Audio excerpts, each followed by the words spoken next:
l'heure de vérité a sonné quand le chef d'état-major est venu au gouvernement et il a déclaré: il me manque 10 000 soldats.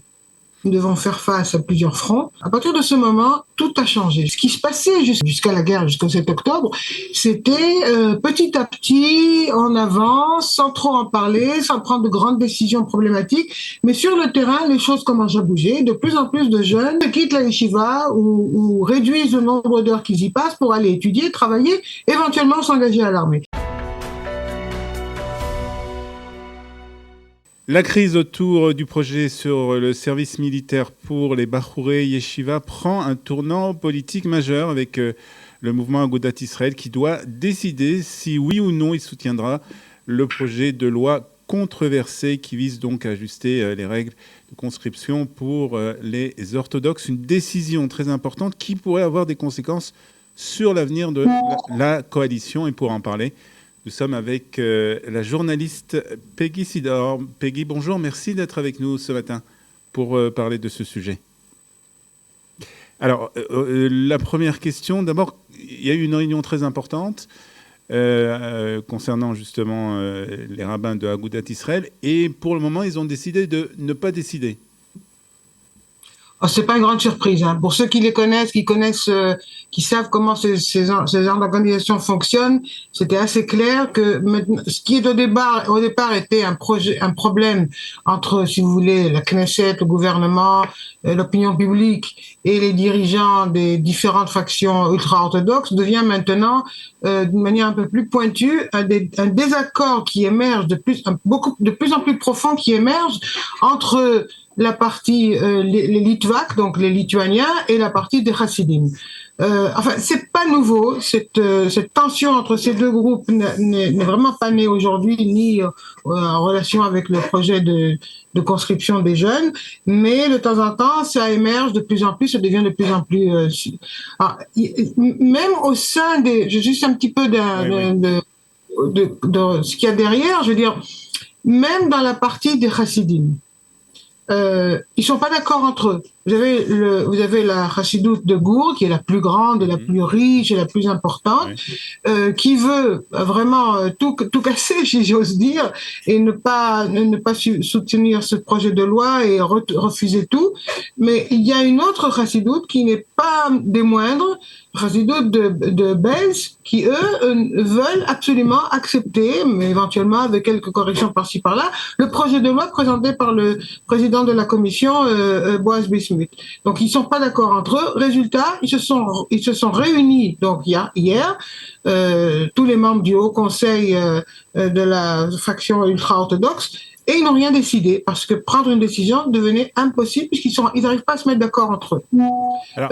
Alors comment on peut imaginer un peu comment ça va se développer dans les jours à venir, puisque le projet de loi va arriver à la Knesset. Il faudra bien entendu avoir une décision des rabbins pour savoir de quelle manière les députés de ces différents mouvements vont devoir voter à la Knesset. Il y a deux options. Elles se complètent peut-être.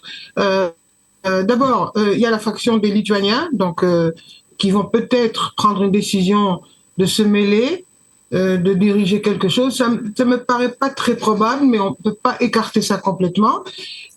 Et il y a le Premier ministre, le chef du gouvernement, qui va peut-être finalement se mêler de ça pour arriver à une conclusion nécessaire, parce que tout ça en fait c'est pas le véritable problème du point de vue du gouvernement, c'est pas seulement combien de jeunes ultra-orthodoxes quitteront la yeshiva pour aller à l'armée, mais est-ce que son gouvernement va tenir? Oui. Or, ça, évidemment, c'est quelque chose qui va pas laisser passer. Mais là, il y a encore une troisième componente, si vous voulez, c'est le parti Chasse.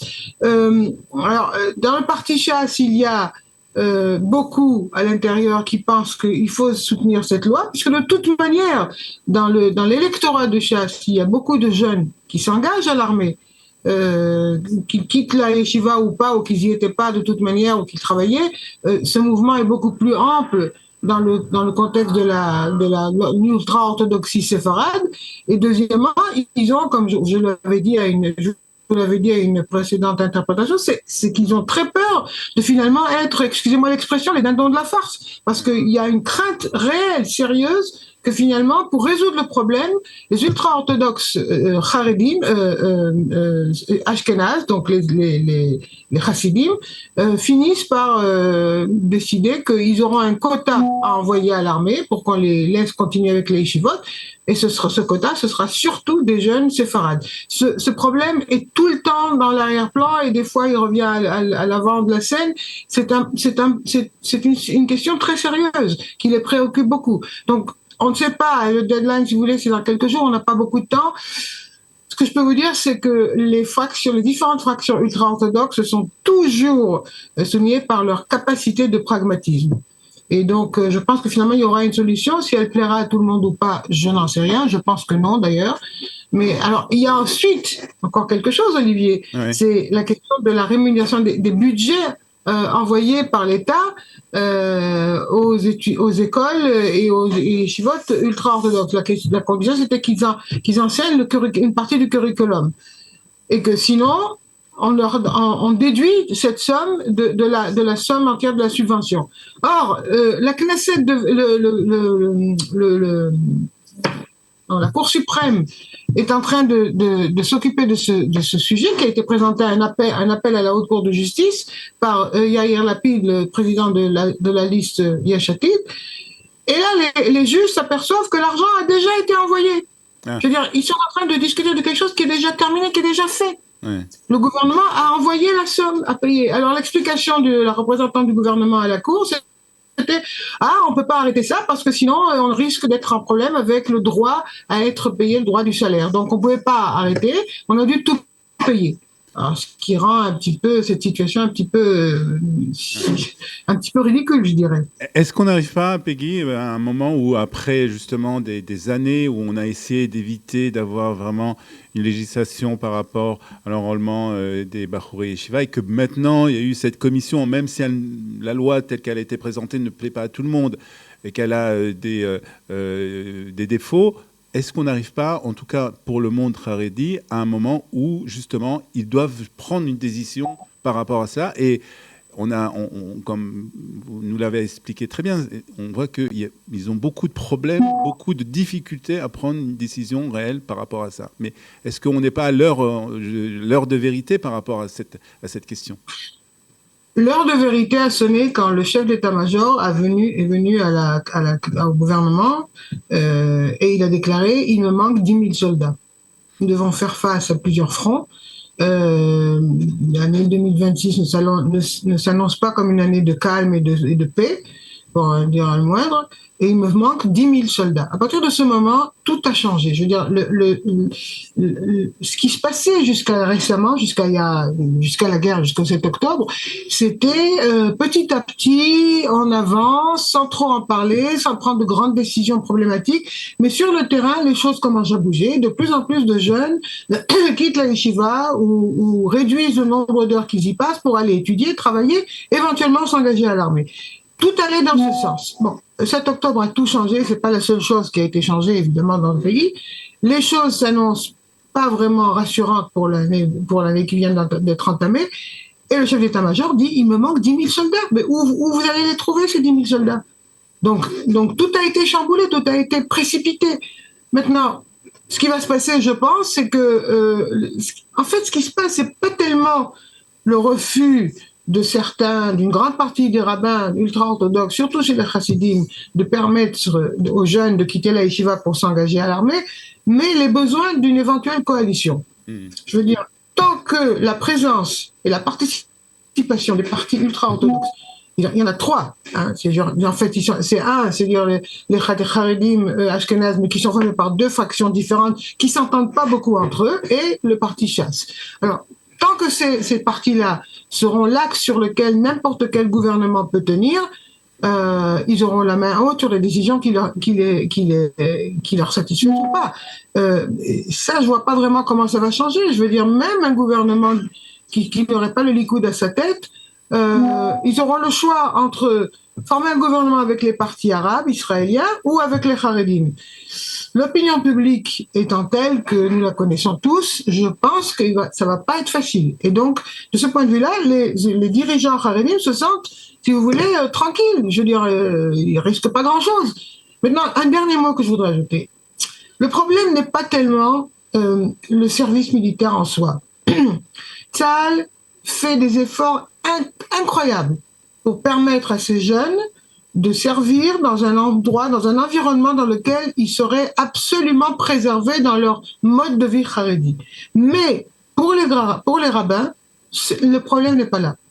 C'est à partir du moment où ils quittent la yeshiva et ils vont à l'armée, et éventuellement après ils vont étudier ou avoir un métier fait, ils sortent de l'orbite de leur régence des rabbins. Ils sont plus malléables. Ils auront une vie différente. C'est ça que les rabbins veulent éviter. La plupart de ces rabbins ne craignent pas que dans ces bases militaires aménagées pour les jeunes Haredim, il y ait tout d'un coup des femmes, ou que la nourriture soit pas ultra cachère, ou des choses de ce genre-là. Non, tout ça c'est réglé. Il n'y a aucun problème de ce côté-là. L'armée fait vraiment des efforts incroyables de ce point de vue-là.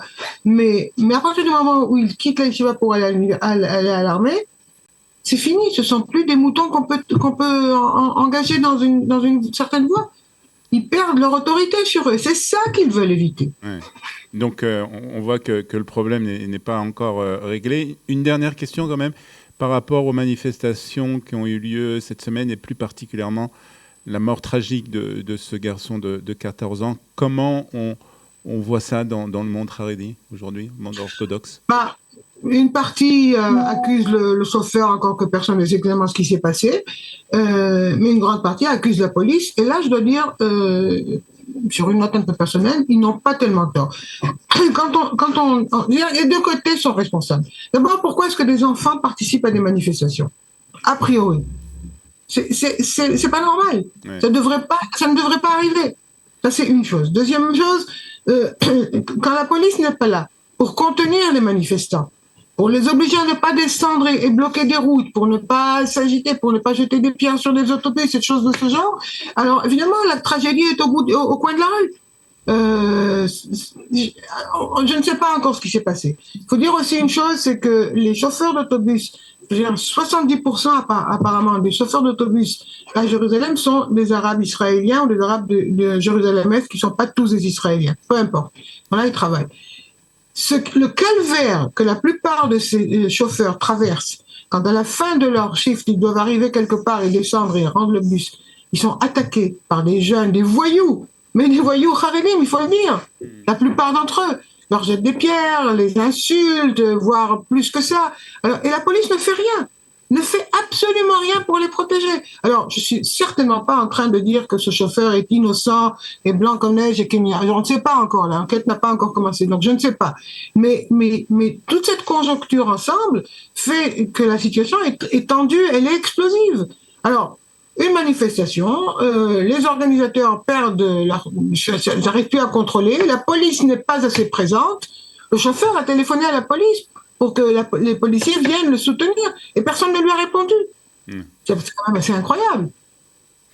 Très bien. En tout cas, merci beaucoup, Peggy Sidor, spécialiste, journaliste et spécialiste du monde haredi, pour toutes ces explications. Et puis, bien sûr, on aura l'occasion d'en reparler très prochainement. Merci d'avoir été avec nous. Merci à vous. Bonne journée. Merci, Peggy.